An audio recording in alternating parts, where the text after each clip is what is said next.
Olá, tudo bem? Eu sou Maria Clara Leite, este é o nosso programa. Que delícia poder passar mais uma tarde do seu lado com muita informação e entretenimento aqui na HIT TV. Bom, e hoje a gente tem muita coisa legal aqui no nosso programa, hein? Tem artesanato, é claro que tem artesanato. Nós vamos aprender a fazer uma placa decorativa escrita à mão, é isso mesmo, é a técnica chamada lettering. Já a gente vai aprender um pouquinho sobre essa técnica. Olha aí, você já está vendo aí as imagens, né, desse artesanato maravilhoso que dá para a gente fazer para decorar nossa casa e também para empreender no artesanato. A gente também vai ter um bate-papo sobre blefaroplastia. Eu tive que colar aqui porque é uma palavra bastante difícil, mas trata-se de uma cirurgia de correção das pálpebras. Vamos desvendar aí todos os mitos e verdades sobre esse procedimento, para que ele serve, como é que funciona, pré-operatório, pós-operatório, enfim, tudo sobre blefaroplastia a gente vai ter aqui no nosso programa hoje. Também tem um bate-papo muito importante sobre os desafios da saúde mental na sociedade em que a gente vive. Nós vamos começar, inclusive, com esse assunto aqui no nosso programa. Tudo isso a partir de agora. Você acompanha no nosso programa que já está no ar.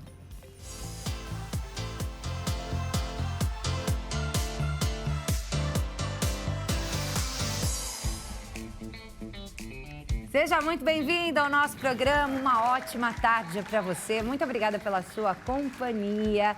Você pode acompanhar o nosso programa lá no site hittv.com.br. Também acompanha a gente ali ao vivo.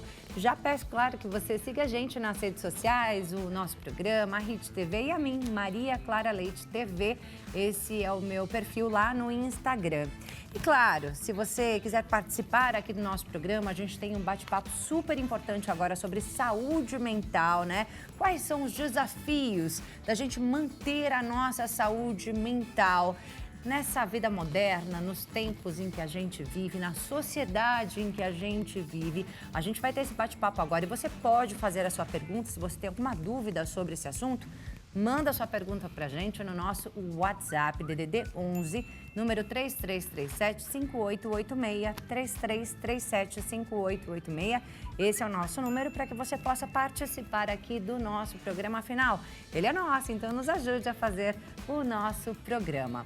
Quem vai falar sobre esse assunto é o pedagogo, escritor e psicanalista Marcelo Barbosa, que já está aqui com a gente. Marcelo, muito prazer, seja muito bem-vindo ao nosso programa.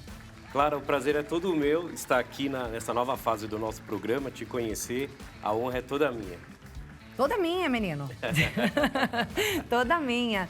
Marcelo, a gente sempre está debatendo esse assunto, né? Saúde mental, porque a gente vê cada vez mais pessoas com questões aí de saúde mental e não está fácil manter a nossa saúde mental plena na sociedade em que vivemos, nessa correria, né? Nesse dia a dia corrido que a gente tem, 5 milhões de coisas para fazer em 24 horas, né? Então, eu queria que você falasse aí, apontasse justamente quais são os desafios da gente conseguir manter a nossa saúde mental plena, Marcelo. Olha, essa é a pergunta de milhões, hein? Mas, claro, é muito interessante, assim, a gente poderia pensar em responder com duas características, né? Uma eu considero científica e uma da teologia cristã, que bate muito, é bem interessante. Quando a gente pega os teóricos da psicanálise, eles vão apresentar o seguinte, né? Na fase do nascimento do ser humano. Então, quando a gente estava na barriga da mãe, a gente estava num ambiente adequado, numa temperatura, e aí, de repente, isso muda. Então, o bebê, ela faz a primeira respiração, ela recebe um tapa no bumbum, o ar gelado. Os principais teóricos apontam que o nascimento, olha só que coisa, o momento mais sublime, que é um ser gerando outro ser, ele é carregado de trauma. E aí a psicanálise explica que o nascimento é o primeiro trauma do ser humano. E quando esse trauma acontece, vem o inconsciente, que é onde é formado é como se fosse um depósito onde tudo que é trauma de sensações e pensamentos que nós temos, ele guarda. Então, esse inconsciente, ele guarda essas informações, essa informação não se perde, né? Apesar da gente não ter memórias disso, é uma informação que não se perde, e aí a gente vive com esse comportamento inconsciente. Então, a ciência chama um comportamento inconsciente que envolve essa questão da saúde, na verdade, de doença mental. O que é a doença mental? É uma característica que envolve processos psíquicos, corporais e do comportamento do ser humano. Então, a gente não tem como sair disso. E é muito interessante porque quando a gente olha a perspectiva da teologia cristã, né, a gente compreende que existia ali um direcionamento, um padrão de felicidade, de paraíso, que foi quebrado, e a consequência foi o pecado. Então, a ciência chama de comportamento repetitivo inconsciente e a teologia cristã vai chamar de comportamento pecaminoso, né? Um ser errante, distanciado da graça de Deus. E é muito interessante. Então, assim, a doença mental é um fato, ela está em nós, faz parte da essência do ser humano, e aí a gente vai precisar conviver. Então, esse seria, parece, o caminho, no primeiro momento, de ter acesso, de ter conhecimento de como funciona a nossa mente. Então, parece que, quando a gente fala de desafio, e eu digo até no sentido de questão de política pública de saúde, esses elementos deveriam ser divulgados. Todas as pessoas deveriam saber como que funciona a mente. Porque aí a gente já consegue tratar ou procurar tratamento, porque, de acordo com o Sigmund Freud, que é o pai da psicanálise, o inconsciente, a gente muitas vezes é controlado por esse comportamento, com essas informações inconscientes. E isso é perigoso. É por isso que a gente traz aqui, né, sempre esse assunto, né? A gente bate sempre nessa tecla, justamente porque é uma prestação de serviço. Né, trazendo especialistas como você, né, e tantos outros, a gente leva essa informação para casa do nosso telespectador e chama o nosso telespectador a participar com a gente aqui do nosso programa, né, sempre pelo nosso WhatsApp, justamente para que as pessoas possam ter mais informações, tirar as suas dúvidas sobre os temas que nós trazemos aqui. É um programa de variedades, né, então abordamos os mais diversos temas. Mas aí, Marcelo, a gente tem ainda um preconceito, né? A gente tem um preconceito aí permeando todas as questões de saúde mental ainda, mas era muito pior no passado, né? Hoje a gente tem mais pessoas buscando ajuda, a gente tem mais diagnósticos, pessoas, né, mais vezes diagnosticadas, né? E a gente tem mais informação circulando. Mas eu queria entender, né? Hoje a gente tem mais pessoas com diagnóstico, a gente sabe que a gente tem mais diagnóstico porque as pessoas buscam ajuda, mas isso também reflete o estilo de vida que a gente tem atualmente? Ah, total. Né? A época que a gente está, né? Então, estilo de vida, vida de trabalho, a vida social, tudo isso vai influenciar, né? E é bem curioso, a gente teve recentemente aí algumas animações do cinema que estão falando de sentimentos, de como funciona a mente, dando destaque para a ansiedade, né, que é bem interessante, mas esse é um fato. Então, assim, a vida urbana hoje, a vida social, a vida financeira, ela traz uma sobrecarga, né, porque todos nós estamos aqui para viver ou sobreviver. Cada um tem uma perspectiva e isso sempre vai gerar trauma. A psicanálise explica, Clara, por exemplo, neurose é uma pessoa que não aceita ou não sabe lidar com uma realidade. Então, em outras palavras, todos nós somos neuróticos. Psicótico é uma pessoa que não aceita a realidade. E aí já vai alguns elementos mais genéticos. Aí é uma doença mais específica, mas essa é a diferença. Então, o neurótico é quem tem dificuldade de aceitar a realidade e vai ficar doente, e o psicótico é um que inventa. Mas nessa rotina nossa do dia a dia, não tem como escapar. O que é o tratamento, então? Como que a gente poderia, então, ter um equilíbrio? O equilíbrio é conhecer essas sensações, esses sentimentos, quais são os gatilhos, o que causa essas emoções no meu dia a dia e programar tratar. Parece que esse é alguns elementos. A própria psicanálise, o Freud, ele traz alguns elementos, por exemplo, que é chamado de processo de sublimação. O Freud, ele foi muito pessimista em relação à vida humana, né? E aí ele fala assim, que a realidade da vida ela é tão difícil que a gente precisa fazer um processo de sublimação. Então, eu preciso ir para a igreja, eu preciso jogar bola, eu preciso ir para o esporte, eu preciso, muitas vezes, sair dessa realidade para eu conseguir viver. Então, parece que essa é uma dica, né? Então, a gente assistir programas legais, né? Praticar esporte, estar em boas companhias, porque o desgaste é muito. Então, a gente precisa, talvez, intercalar. Então, essa é a dica, assim, em geral, que a gente sempre passa, né? Também tem um pouco a ver com a alimentação, né? O sono, tudo Sim. Isso faz parte e mexe ali com os neurotransmissores, Sim, né? sim. E aí também acontece da gente ter uma saúde mental muito melhor, né? Quando a gente se alimenta bem, quando a gente dorme bem, quando pratica exercício físico, né? Sim. E a gente sempre traz essa informação aqui também. E a gente vê as mulheres numa situação aí um pouquinho pior, né? Quando a gente Sim. fala de saúde mental. Depressão, por exemplo, né? Atinge... entre todas as pessoas que têm depressão, 70% são mulheres, é isso, né? Isso que Sim. as pesquisas revelam. E isso está ligado a essa sobrecarga que a mulher tem, muito maior, né, Marcelo? Querendo ou não, as mulheres buscaram direitos iguais, mas não deixaram seus afazeres anteriores de lado. Então, hoje a gente acumula função, né? Sim. Então, é o trabalho fora, é o trabalho em casa, são as responsabilidades como mulher, como esposa, como mãe, né? E ainda tem que fazer academia, né? E ainda tem que arrumar tempo para cuidar da saúde mental. Então, assim, é complicado, né? Total. E quando a gente faz uma linha histórica dos estudos da saúde mental e os seus gêneros e os personagens, a mulher, ela sempre sofreu.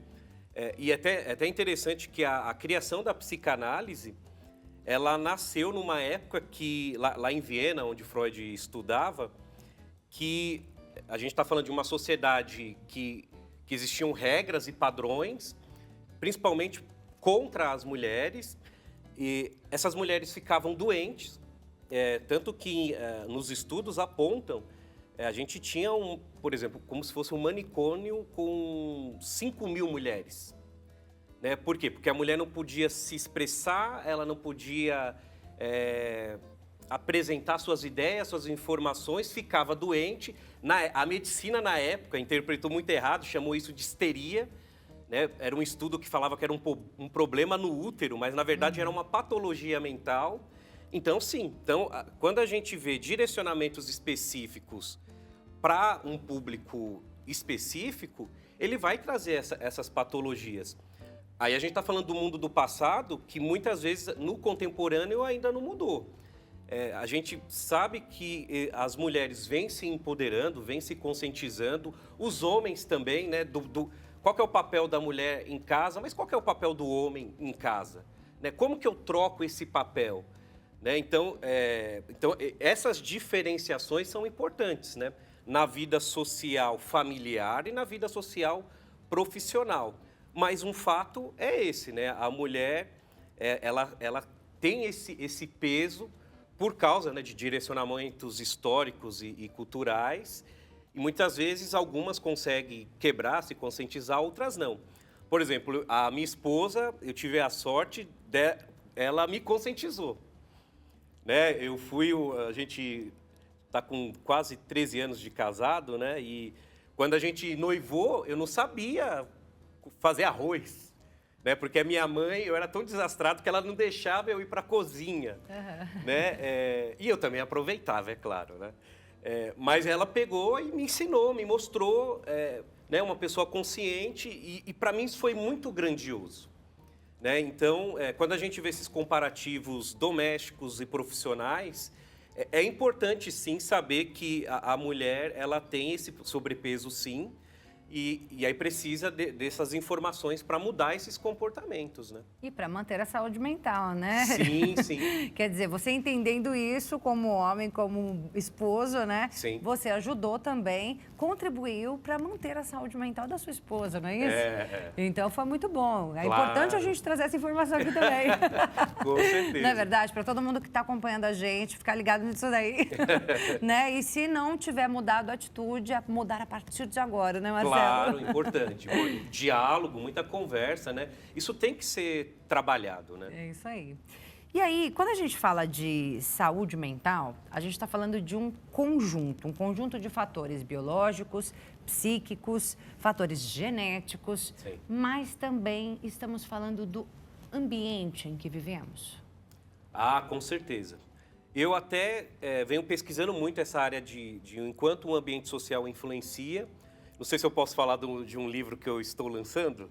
Com certeza, né? A gente já deixou aqui, né? A gente sabe que esse livro aqui, ele entra nesse contexto, né? Que fala sobre o ambiente, justamente, né? Em que a gente vive e os desafios de manter a saúde mental quando se vive em um ambiente de vulnerabilidade social.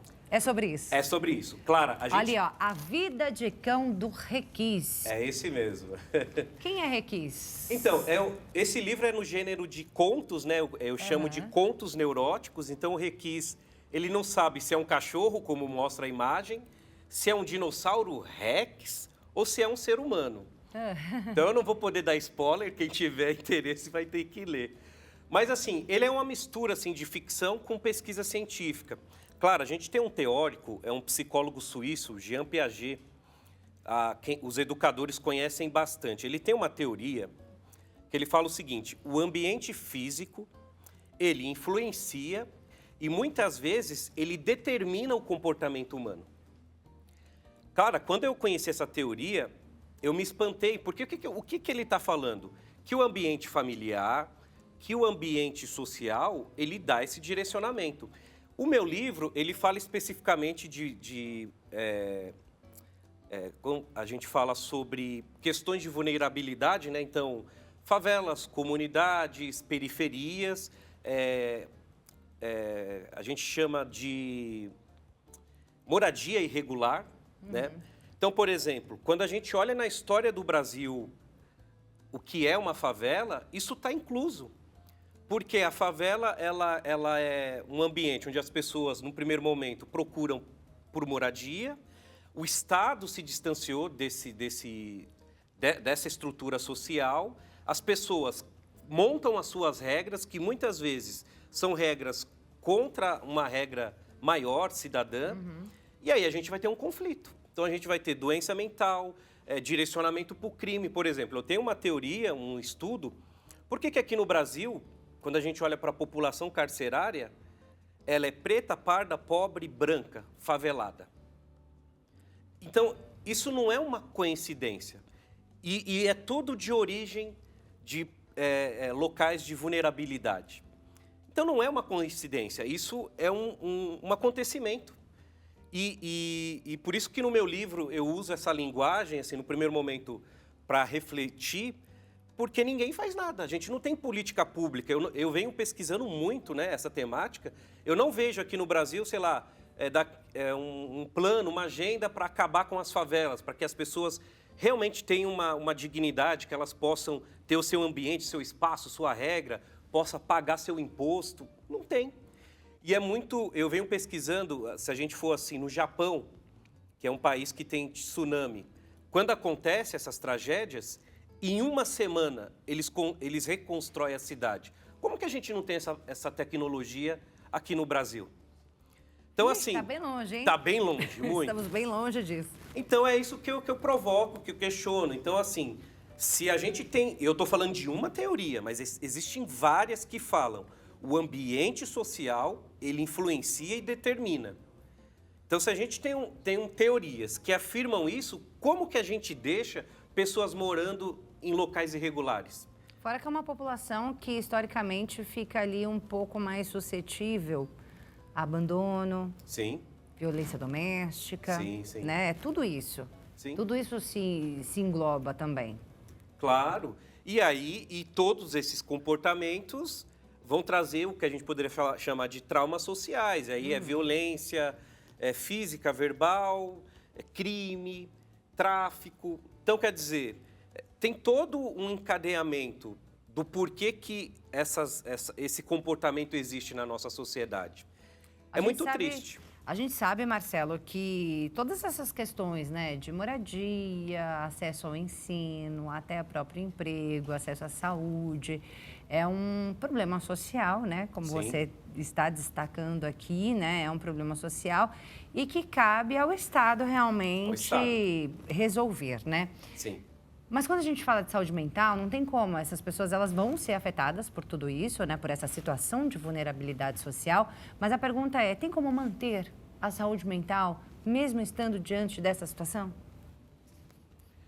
Tem que ser bem estrategistas, né? Uma que acontece é esse exemplo que eu dei, que a psicanálise chama de sublimação. Então, assim, por exemplo, eu morei em favela. Eu morei quase 30 anos em Heliópolis, na zona sul de São Paulo, que é considerada uma das maiores favelas da América Latina. Sim. Eu nunca fui para o tráfico, nunca usei drogas, e às vezes me perguntam assim, como que você não foi?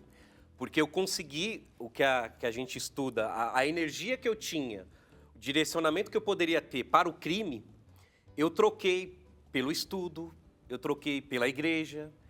Então, assim, para ter saúde mental num ambiente social de vulnerabilidade, de criminalidade, você vai ter que ter válvula de escape.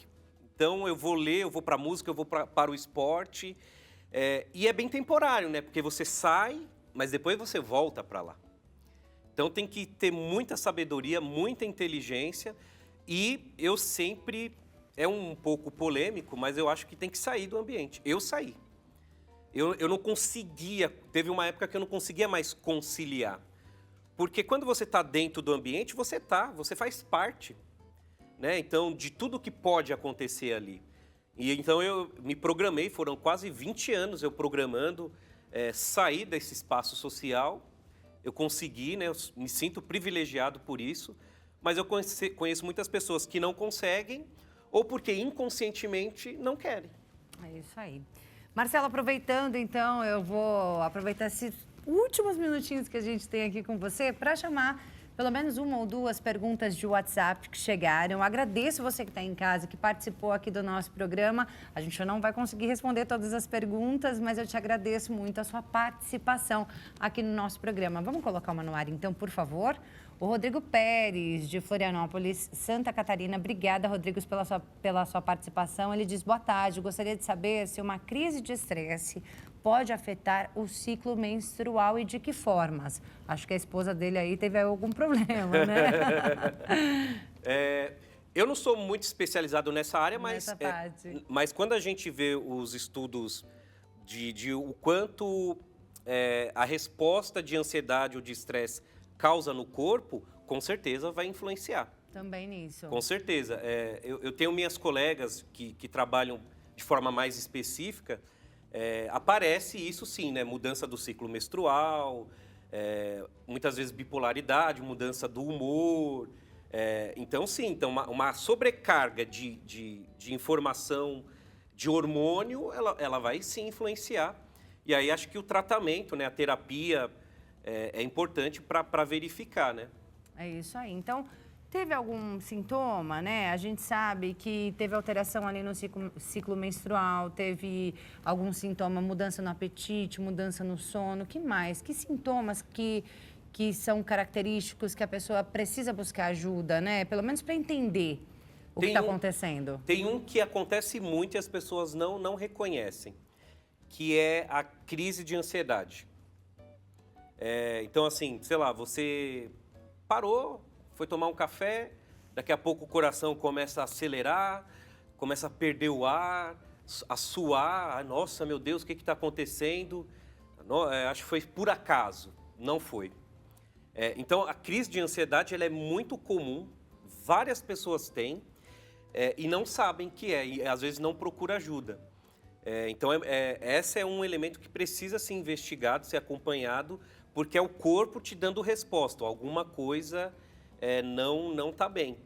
Isso aconteceu comigo na pandemia da Covid-19. Olha, mas aí você entendeu o que estava acontecendo, né? Só que eu entendi depois. Aí eu fui ao médico, Clara, né? Cheguei lá, cadeira de roda, fiz exame. Aí eu já comecei a passar o cartão de crédito para minha esposa, seguro. Né? Eu falei, é horroroso, né? Uma sensação horrível. E aí veio a médica, eu falei, doutora, eu estou morrendo? Ela falou, não. Calma. Ainda não. Ai, que horror. Não, horrível. Você teve uma crise de ansiedade. Então, assim, e aí foi nesse período que eu comecei a ir para a psicanálise, a estudar, né? Porque eu nunca imaginei que um sentimento causaria patologia, né? Então, assim, é muito sério. Todo mundo tem, como a gente viu no início, o inconsciente do ser humano está em todos nós temos esse elemento que muitas vezes muda o nosso comportamento e a gente precisa se conhecer para verificar como ele está trabalhando, né, no nosso corpo. É isso. Marcelo, eu te agradeço muito, viu, pela sua participação aqui no nosso programa, trazer essas informações tão relevantes para a gente também, trazer o seu livro, né, para apresentar. Sim. E a gente discutir esse assunto que é tão importante, que é a manutenção da saúde mental e principalmente nessa situação de vulnerabilidade social. Eu vou deixar aqui seu Instagram, @escritor_Marcelo_Barbosa. É assim? Olha lá, tá aí na tela, então, escritor_Marcelo_Barbosa. Para mais informações sobre o trabalho do Marcelo, posta bastante conteúdo por lá, né? Tem muita informação sobre o livro também. Sim, sim. Obrigada, viu? Prazer. Eu que agradeço, Clara. E aí eu vou ali dar um recadinho, vou pedir para você deixar aí onde que a gente vai conseguir encontrar o seu livro e a partir de quando? Legal. O livro ele está disponível nas principais livrarias online do Brasil. É só colocar o nome A Vida de Cão do Rex ou escritor Marcelo Barbosa. A plataforma que eu mais vendo é na Amazon, né? Então, você pode procurar o meu nome lá, que você encontra tanto esse projeto literário novo que eu venho trabalhando, como também o antigo, que é chamado de Favela no Divã. Será um prazer aí ter a sua leitura. Muito obrigado. E nós vamos agora a um breve intervalo, mas já nós voltamos com muito mais aqui no nosso programa. Continue com a gente.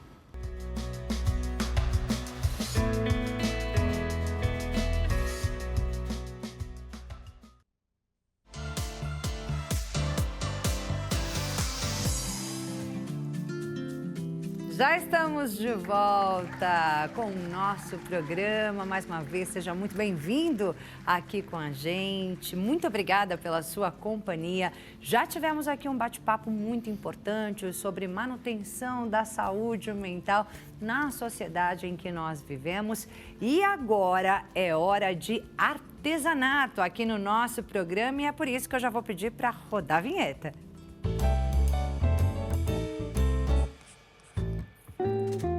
Bora aprender uma placa decorativa escrita à mão a partir desse momento com a artesã Flávia Zanão, que já está aqui do meu lado. Oi, Flávia, tudo bem? Ah, tudo bem. E você? Tudo bem, muito prazer. Seja muito bem-vinda aqui ao nosso programa. Muito obrigada pelo convite. Que bacana, né, gente? Vamos mostrar aqui o trabalho da Flávia? Olha que coisa mais linda. A gente tem aqui todas as placas que ela fez. Olha lá, você é uma ideia linda de Deus. Olha que placa mais linda. A gente tem aqui embaixo várias placas que foram feitas aqui pela Flávia, mais essas que estão aqui em cima, todas elas escritas à mão nessa técnica chamada lettering, não é isso? Isso mesmo. Bem-vindos! Olha lá, é uma placa mais bonita que a outra, uma mensagem mais bonita que a outra. Que letra, hein, Flávia? Ah, sim, Como é que faz para trabalhar com isso, menina? Bom, primeiramente, você tem que ter vontade, né? Persistência e continuar dia após dia se aperfeiçoando, né? No caminho que a gente se aperfeiçoa. Eu falo o seguinte, a gente tem que começar. Dar o primeiro passo. O primeiro passo é começar e o segundo passo é persistir na caminhada. Não é verdade? É isso. Mas precisa ter letra bonita? Precisa fazer caligrafia, por exemplo? Primeiramente, nós precisamos ter um amor, né, naquilo que fazemos, né? Não necessariamente ter uma letra linda, bonita. Não, não, não. Às vezes as pessoas pensam, nossa, sua letra é linda, ela nasceu assim. Não. Ela foi se aperfeiçoando no decorrer do tempo, né? Inclusive, por isso eu tive a curiosidade, né, e a vontade de fazer o lettering. O lettering é o quê? É a arte de desenhar letras. Então, através de um curso, eu me especializei para melhorar a minha letra, né? Embora ela já fosse bonita, eu sempre gostei de escrever, de fazer decoração nos meus cadernos. Desde o colegial, né, a gente gosta de fazer aqueles desenhos bonitos, letras, trabalhos. Eu fazia muito trabalho, né? Eu fazia os trabalhos da sala. Flávia, faz aí seu trabalho, né? Aqueles cartazes. Sua letra é bonita, faz aí, coloca meu nome. Era assim na escola, nós fazíamos muito isso. Então você já nasceu com esse dom. Deus me deu esse talento. dom maravilhoso, né? É isso da aí, letra. porque eu olhando aqui as suas placas, eu falei, eu não dava certo pra isso não. Realmente. Eu sempre tô querendo aqui aprender os artesanatos que o pessoal traz, né? Mas esse aqui em especial... Exige paciência. Acho que não daria pra mim não, viu? Paciência e muita técnica, né? Porque foi o que vocês estão vendo aqui nas placas, né? Você pode ver que cada placa, ela tem algo diferencial, né? Algo diferencial, você não vai ver nenhuma placa igual. Eu sempre falo assim que eu trabalho de forma única, né? De forma única para cada cliente, para atender cada um das pessoas que eu sei que possa querer, né? Ficar com uma placa, adquirir uma placa minha. É isso aí. Mas tem que ter dom, né, realmente. Eu, com a minha letrinha feinha, olha... Eu faltei as aulas de caligrafia. Talvez hoje você consiga aqui, através dessa técnica aqui, né? O pessoal de casa Preciso aperfeiçoar dessa maneira, o pessoal de casa né? aí, mesmo com a sua letra assim, meio... O pessoal fala assim, mas minha letra é feinha, meio arranchada. Não, mas mesmo com essas técnicas que eu vou passar para você aqui, você pode aí se arriscar a fazer uma placa aí para o seu lar, né? Por que não? Lar docilar, né? Eu amo muito fazer placas de lar, sabe? Placas que trazem família, né? Família é tudo igual, mas a nossa é mais legal, né? E assim vai. A gente vai se criando. Aí a pessoa quer fazer uma placa de cozinha, né? Cozinha é o coração da casa, porque lá que a mamãe prepara o alimento diário. Enfim, são muitas as possibilidades, né? Tem essa placa que eu gosto muito aqui, Clara, que é essa, tem orgulho das suas conquistas. Posso porque pegar nós, aqui pra mostrar? sim, pode. Nós, amigas, dona de casa, às vezes a mulher tá lá dentro de casa, só lá fazendo o trabalho doméstico, mas ela tem que lembrar que isso aí também é uma conquista. Ela está cuidando dos seus amores, eu sempre uso essa palavra porque eu cuido dos meus amores. Então você está cuidando da sua família com muito amor. Aquela isso é uma pra conquista. Gente ler todo dia. Exatamente. É isso aí. E isso é uma conquista. Eu gosto muito de trazer essas palavras que animam, que fortalecem o coração, né? Tipo essa aqui. Edificam, né? Nada pode nos separar do amor de Deus, que está lá em Romanos 8:38. Então, assim, são placas que realmente falam ao nosso coração, estão evangelizando, né? Sem falar nada. Você está ali com a placa decorativa no seu trabalho, na sua casa, na sua sala, enfim. São mil maneiras, né, claro, de você ter uma placa, né, decorativa na sua casa. Exatamente. E as suas encomendas, quando você recebe encomenda, a pessoa ela já vem com uma frase feita? A maioria das vezes, elas vêm com uma frase. Elas veem um modelo desses meu. Você faz na cor X? Você faz na cor branca? Você faz na cor... Sim, eu personalizo. Eu gosto muito de trabalhar nessas cores minimalistas que vocês estão vendo aí, o branco e o preto, mas eu faço também, de acordo com o gosto do cliente. A gente vai ajuntando as ideias e chega a um denominador comum. E não são só as placas, né? Tem placas, a gente tem as caixinhas. Tem a caixa. Tem a bandeja. Sim. Tem esse daqui que é porta-livros. Porta-livros. Olha que bacana. O porta-livros, que também é um trabalho à parte que eu faço, né? Que é a aqui decopagem. Tem uma placa dentro, né? Mas na verdade é aqui para encaixar. É um trabalho à parte que eu aqui faço, nessa posição. Que é uma ótima opção, né? Para você Encaixa deixar o livro lá aqui. Isso no seu cantinho de trabalho, no seu cantinho de estudos. Para presentear. Exatamente. Né? É isso aí. Bora então ensinar a fazer essa placa decorativa? Vamos lá. Vamos colocar então a lista de materiais no ar, por favor. Olha lá na tela. Lista de materiais, uma caneta. caneta preta, 5 milímetros. Como é o nome da caneta? É, caneta Posca. Geralmente eu Posca trabalho mesmo? com a Posca, ou então acrílica. A Posca é uma marca muito boa, eu gosto da Posca. Ela é uma marca muito boa, entendi. que não te deixa na mão. Eu falo bem assim, todo iniciante tem que ter uma delas. Então, vamos seguir aqui com a lista. 4 ganchos para madeira em aço carbono, sem parafuso. Uma madeira de pinos, 15 por 40 centímetros. Lápis, folha, caneta e régua. Além de uma tira de couro fina de 52 centímetros e também 2 parafusos pequenos. Isso mesmo. Lembrando que depois a lista de materiais vai lá para o nosso Instagram. Então, se você não segue ainda, siga a gente lá nas redes sociais. Vamos começar então, Flávia? Vamos sim. Bora. Eu aqui já adiantei um pouco do processo. Eu fiz os furos, né, onde vai os ganchos, que são 4 furos. E aqui fiz as laterais também, que é muito simples, né? Eu também furo, se precisar, eu prego, tudo eu faço. Coloco ali, uso a parafusadeira. Então, eu já adiantei um pouquinho, mas você pode usar a parafusadeira que você tem aí para fazer, então, esses furos para colocar os ganchos. A mesma coisa na alça. A placa de madeira você compra? Eu compro numa casa especializada, né, em produtos próximos da minha casa, né? Em produtos para artesanato ou de madeira mesmo? De artesanatos em geral, madeiras, Tá. materiais artísticos em geral. Eu sempre uso comprar lá. Bom, o primeiro passo é o seguinte, nós vamos fazer a medida, sempre ter um pouquinho de matemática nas placas. Eu tenho uma placa de 40 centímetros de extensão aqui, eu vou fazer uma demarcação na largura da minha régua, tá, gente? Eu vou fazer uma demarcação com ela e a gente tem que respeitar sempre essas bordas da placa, certo? Porque elas que é o nosso limite. A gente Essas não pode bordinhas passar. aqui já vieram assim? Você comprou Não. a parte e colou? Não, eu comprei a parte e colei, porque eu acho tão bonito, né, um decorativo assim, mas eu também faço, né, os decorativos de lettering, né, que são os floreiros, que são os detalhezinhos que o lettering também Para dar um ensina. acabamento mais bonito, né? Sim, sempre fica bonito, né, uma margem mais decorativa. Eu gosto muito de enfeitar as minhas placas. Aí a pessoa pode ou não. Isso, Colocar. querer, sim. E como ela é neutro, né? Como aqui ela está neutra, eu posso deixar assim que fica super bonito, né? Fica uma imagem assim, um quadro e uma placa bonita de se ver, não é? Sim. Bom, esse aqui é o meu limite, que é na extensão da régua. Agora a gente vai fazer a matemática, né? Aqui das letras da extensão. Como eu já tenho um rumo, né? Das letras, o que eu vou fazer? Você vai começar aqui, eu vou fazer, gente, uma placa muito especial hoje para esse programa, escrito Nosso Programa, que vai ter a minha placa. Essa placa vai ficar aqui. Aí a gente gosta. Essa placa vai ficar de presente para vocês. Olha que belezinha. Lembrar do meu trabalho. Tem palmas. Lembrar do meu trabalho, lembrar o quanto vocês são especiais.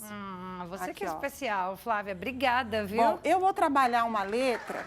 No lettering tem muitas possibilidades, Clara. A gente tem tantos nomes que o lettering, né, nos traz. Eu vou trabalhar aqui com uma letra imprensa, tá? Com contraste, que eu vou fazer uma letra imprensa com contraste. Aí, pessoal, você pode ir brincando com essa letra. Ah, mas eu não tenho dom para fazer uma letra assim de forma, imprensa, igual a Flávia está fazendo. Imprensa é o nome da letra? Isso é o nome da letra, o tipo de letra que eu estou fazendo. Tá. A imprensa. Aí você pode fazer do jeito que você achar melhor. Ah, eu acho melhor a cursiva, que é a mais tradicional. Eu amo a cursiva, para mim é uma das melhores letras que eu gosto de trabalhar. Eu falo bem assim, que é o simples e bonito, né? Você pode mesclar também Pode. como nessa placa aqui, né? Exatamente, A família. exatamente. Você sabe, Clara, que a maioria no curso a gente aprende isso. A gente aprende que o bonito é você fazer a cursiva e uma imprensa, né? Ou de forma, que o pessoal conhece muito aí, mais comum, que o pessoal conhece. Aqui eu gosto de sempre colocar, Clara, o lápis, eu vou passando lápis para depois eu fixar com a caneta. Porque aí eu não erro, não é verdade? Aí eu não erro. Aqui a minha margem é essa régua. E a gente vai e deixa um espaço. Sempre você deixa um espaço de um dedo para poder começar outra palavra. Agora é o programa. Olha, muita calma nessa hora.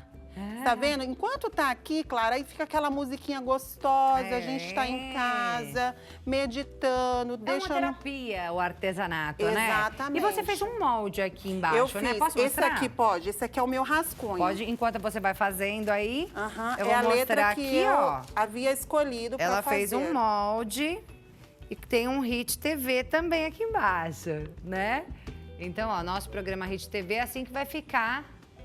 É a ideia que É a sempre ideia, muda, é a ideia, sempre mas muda pode mudar algumas alguma coisas. coisinha ali, né? Sempre muda algumas coisinhas, sabe, Clara? Vou trazer de volta aqui pro E lugarzinho eu preciso dele. olhar por quê?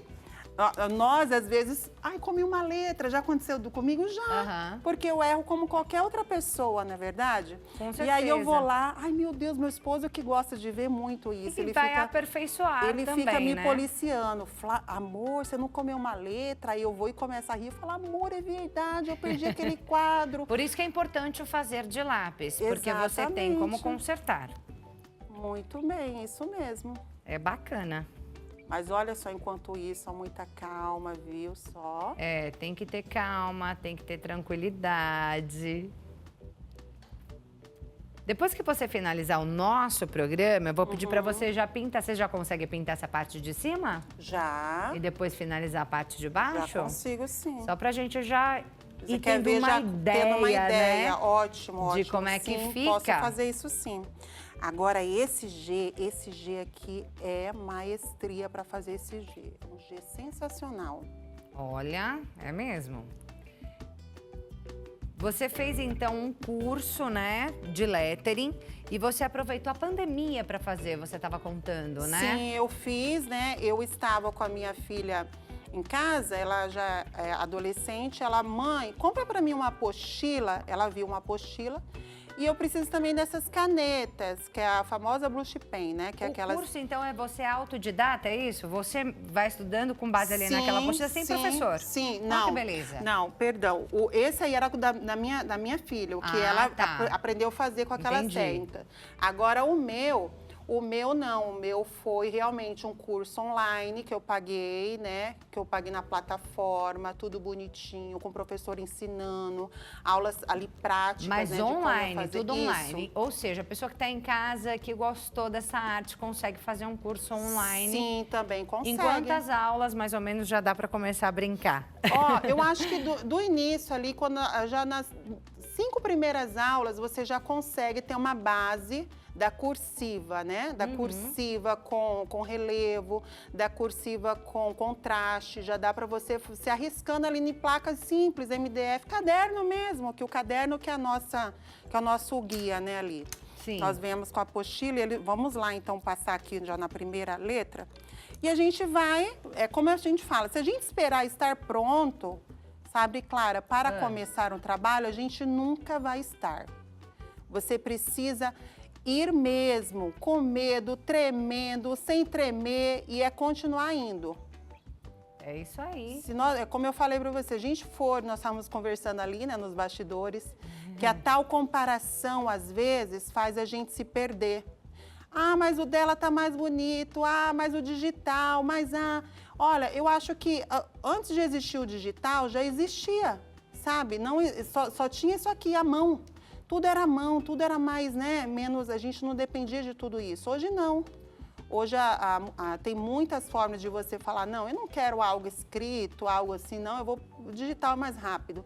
Mas, gente, comprar uma placa dessa, única, de forma única, feito com todo carinho, né? Que tem uma forma afetiva também, né? E é exclusivo. Sim, tem uma né? forma Ninguém vai ter um afetiva, a igual. pessoa colocou amor naquele material. Então tem uma diferença muito grande. Já Com dá para ver certeza. aí, né? Olha só a produção mostrando.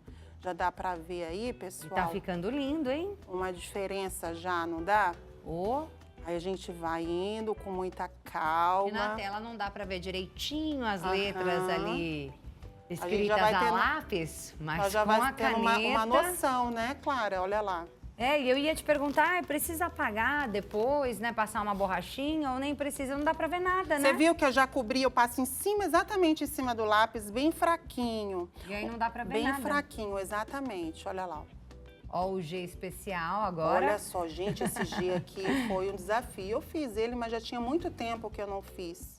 ele, sabe? Eu falei, eu vou me desafiar a fazer algo novo. Aqui, ó. A gente vai e desce essa barriguinha. Olha lá, e sempre quando na descida a gente vem com esse relevozinho dele. Ó, a primeira camada sempre é 2 mãos. A primeira eu sempre passo, olha lá, que é o meu lado direito. Eu desço mais grossinho e subo mais fino. A gente é para dar aquele contraste. Olha lá. Lindo, E aí? Flávia. O que vocês Eu estão amei. achando? Agora só falta o Hit TV. Exatamente. Vamos já mostrar para o pessoal que está em Vamos casa? sim, vamos sim. Vamos mostrar já como é que tá ficando, ó. Olha que lindeza. Olha lá, pessoal. Já tem o nosso programa pronto. Ai, que lindo! O couro, Eu né? sou A alça de suspensa. couro você só Sim, prega aqui do lado, não é isso? sim, com parafuso, para ficar bem Prega aqui. fixo e Eu não nunca cair. tinha visto assim. Fica lindo, né, Fica menina? ótimo, bem Olha sustentável. a nossa plaquinha, nosso programa quase pronta, maravilhosa. Obrigada, viu?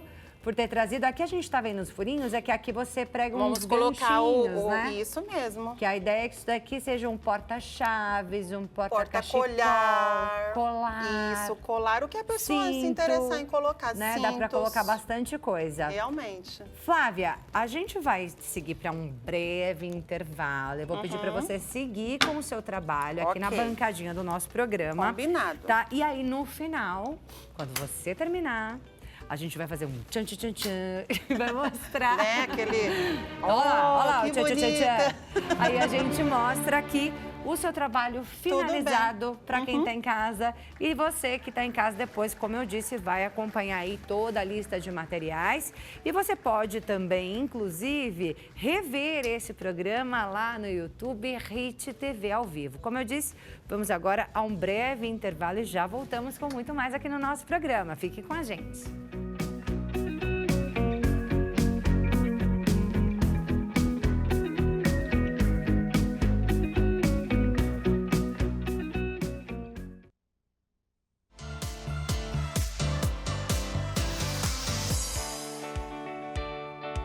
Já estamos de volta com o nosso programa. Você que está chegando agora, seja muito bem-vindo ao nosso programa.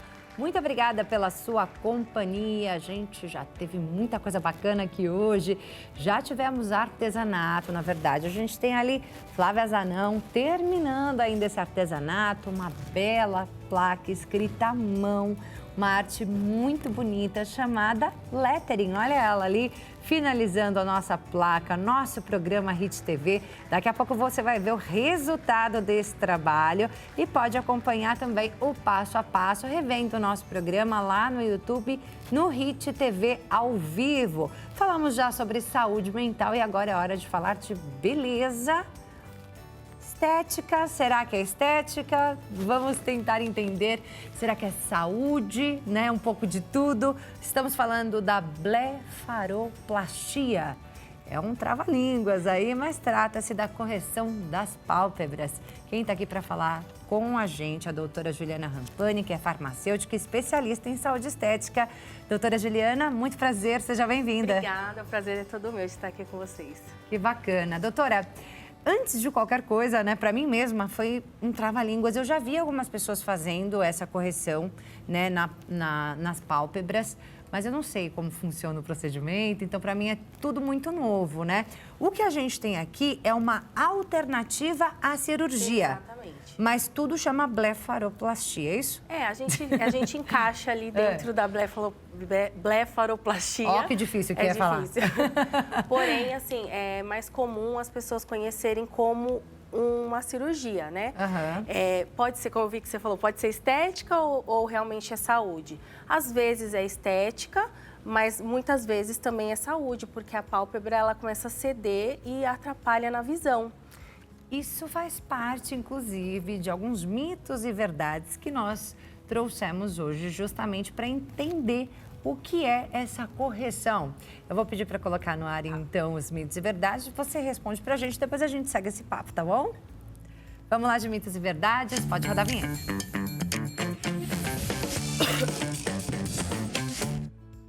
blefaroplastia é exclusivamente estética? Já é a primeira já respondi, pergunta. né? Não, ela tem um cunho estético mesmo quando a gente pensa na saúde da visão. Porque esteticamente é muito ruim a mulher, principalmente a mulher, né? Se olhar no espelho, vai passar o rímel e fica ali aquela pele sobrando. Então, mesmo quando se trata de saúde, tem ali um fundinho de estética também. Ah, com certeza. E outra, estética, né? Também é saúde mental, não é? Exatamente. Quando a gente se olha e não se sente bem, Sim. a gente também tem a nossa saúde prejudicada, não é? Segundo a OMS, você ter saúde, né? Não é só a ausência da doença, mas é o bem-estar também. E a estética entra no bem-estar, com certeza. Com certeza. Vamos então ao próximo mito ou verdade.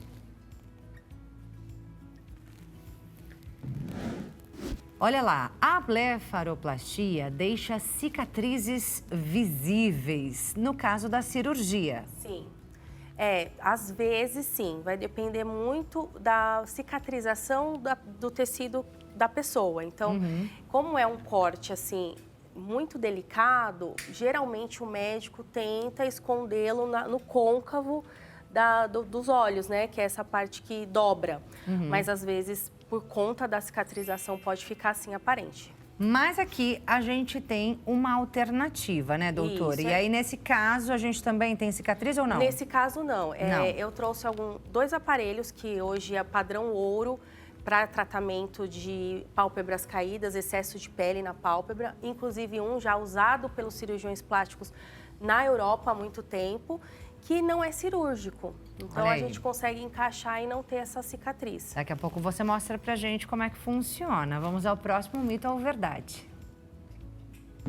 Mais uma questão. A blefaroplastia é indicada apenas para idosos. Não, isso é mito. Qualquer pessoa, né, pode ter isso. Às vezes até uma tendência genética de ter mais excesso de pele nessa região. Um outro problema que pode acontecer também é a musculatura da região frontal não está tão forte e a pele ceder. Isso pode acontecer principalmente após os 25 anos, então não é só idosos. Inclusive, eu já vi pessoas que novinhas, assim, tinha a pálpebra maiorzinha, Sim. assim, meio que cobrindo o olho. Já pode fazer a partir de que idade esse tipo de procedimento? Aí vai depender muito do médico, né? Tem médico que só faz depois dos 18, mas quando é uma coisa assim que incomoda e traz, às vezes, um trauma, aí é reunido uma equipe multidisciplinar para entender se vai fazer ou não. Como é a otoplastia também, que é a da orelha, e a rinoplastia, que é a do nariz. Então, alguns médicos fazem antes dos 18. Bacana, é bom saber, né? Porque às vezes atrapalha tanto, Sim. causa bullying. Exatamente. Né? Então, a gente tem que ver até que ponto é importante realmente antecipar ali um determinado procedimento. É isso mesmo. Vamos então a mais um mito ou verdade, creio que o último.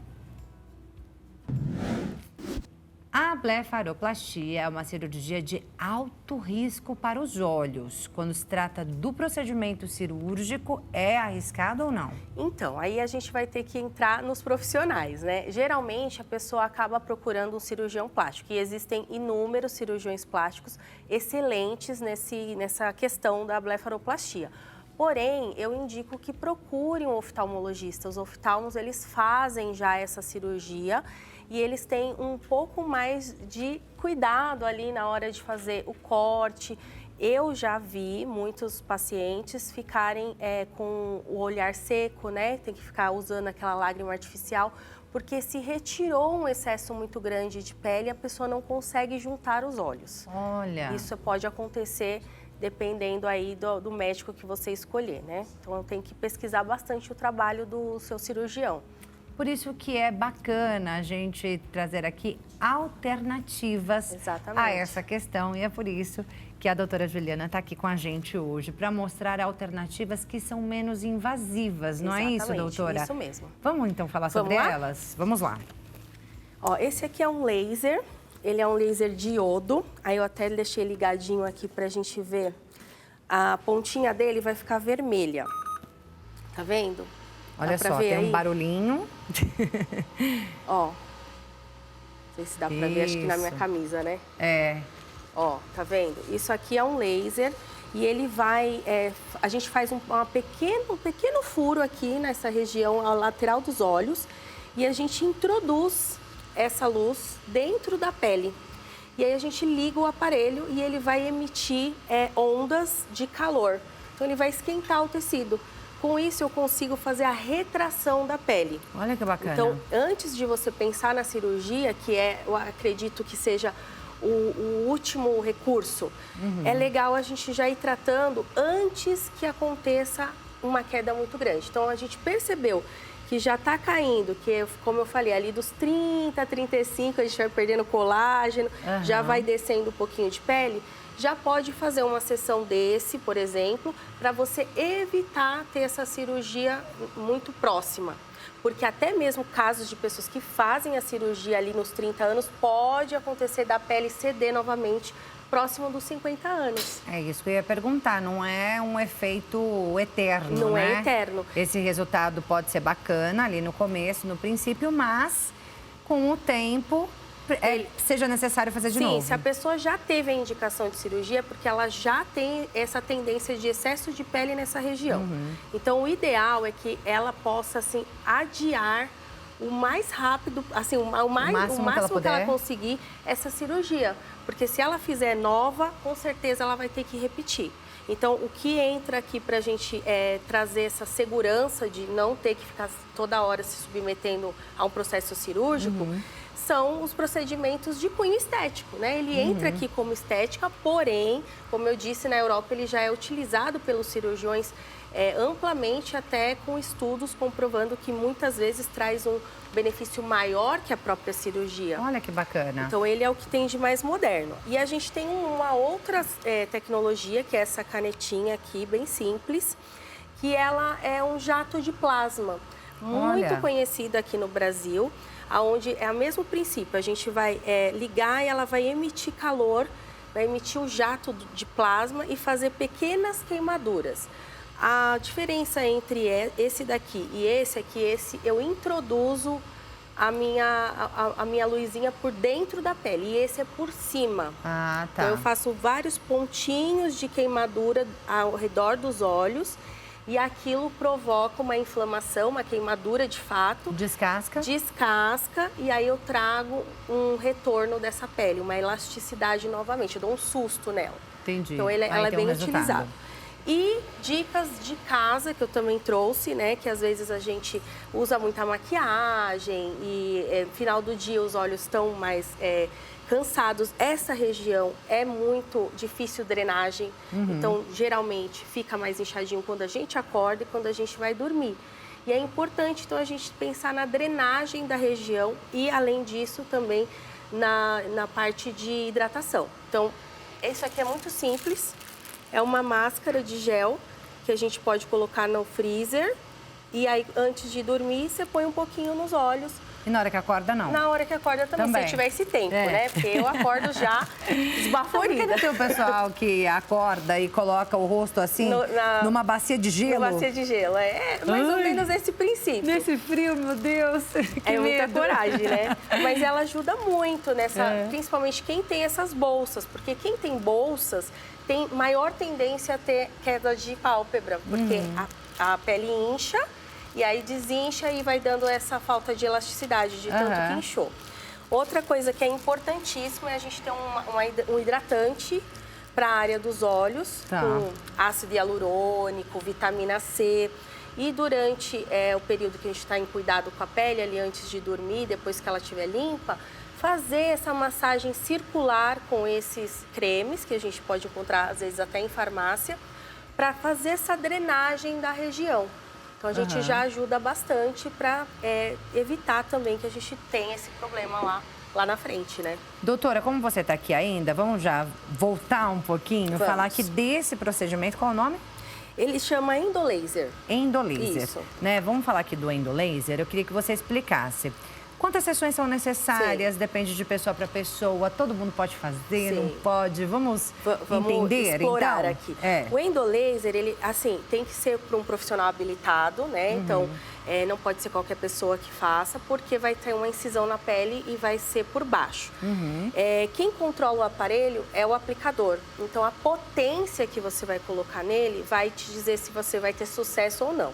Se você coloca uma potência muito alta, você pode ter uma intercorrência, uma queimadura severa. Então, cuidado com aonde que a gente vai procurar fazer esse tipo de procedimento. Tá. Geralmente, a gente faz uma sessão, a gente não faz tudo de uma vez. Por quê?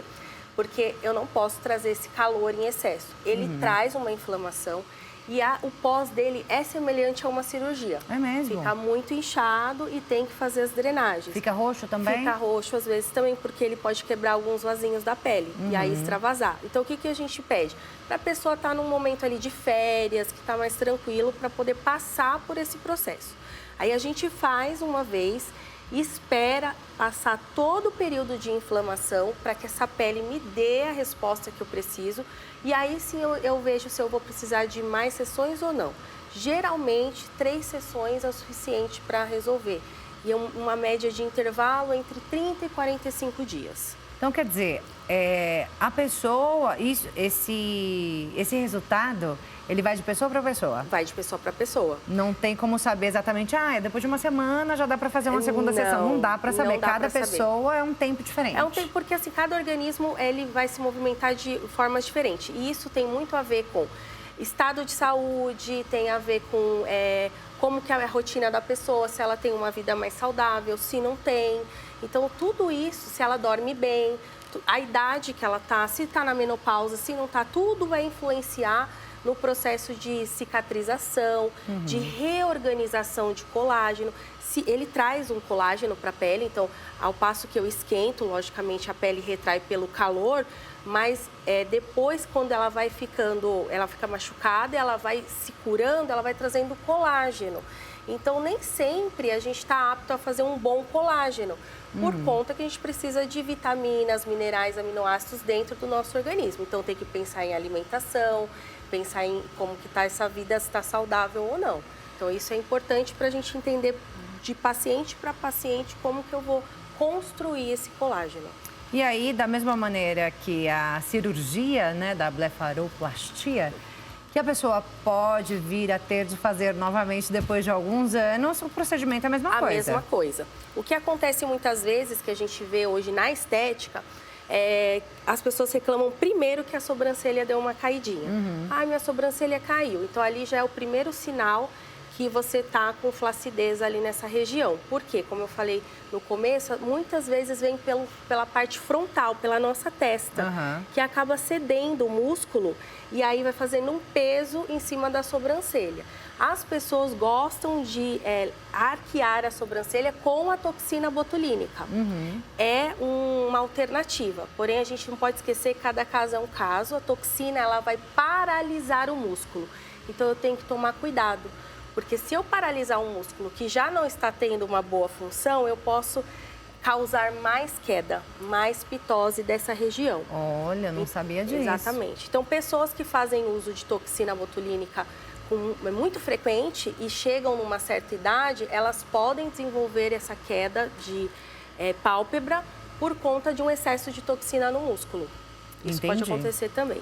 Tem alguma contraindicação? Uma pessoa que, de repente, não pode fazer ou porque, sei lá, tem diabetes ou qualquer outra situação? Todos os procedimentos estéticos, né?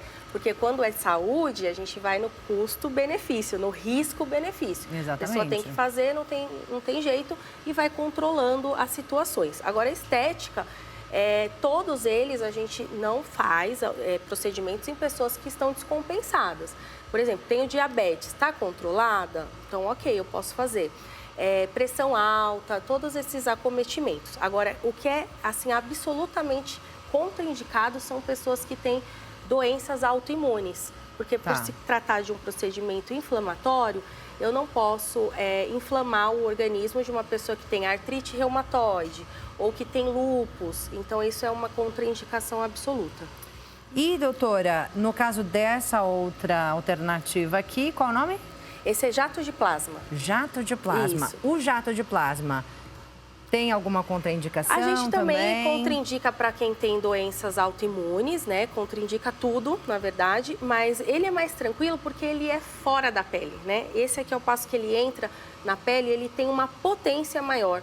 Inclusive, lasers como esse são utilizados pós-lipoaspiração, que é aquela lipo HD, que é para colar a pele no tecido. É um laser muito parecido com esse, então a potência dele é muito grande. Esse daqui, como é por fora, ele já tem uma potência um pouco menor. Então, quem tem medo aí, não sabe como é que vai reagir, pode começar com esse e intercalar com esse também, que dá um bom resultado. E o processo é a mesma coisa, 3 sessões, normalmente no máximo. Sim, esse também fica bem inchado, fica bem feio mesmo. E aí tem que cuidar como se fosse uma queimadura, porque tá por fora, então cria-se então essas casquinhas, tem que passar pomadinha, não pode tomar sol porque senão mancha. E aí depois que regenerar toda essa região, aí sim a gente pode partir para uma nova sessão. É isso aí, doutora Juliana Rampani, então, mostrando pra gente essas alternativas à cirurgia de blefaroplastia.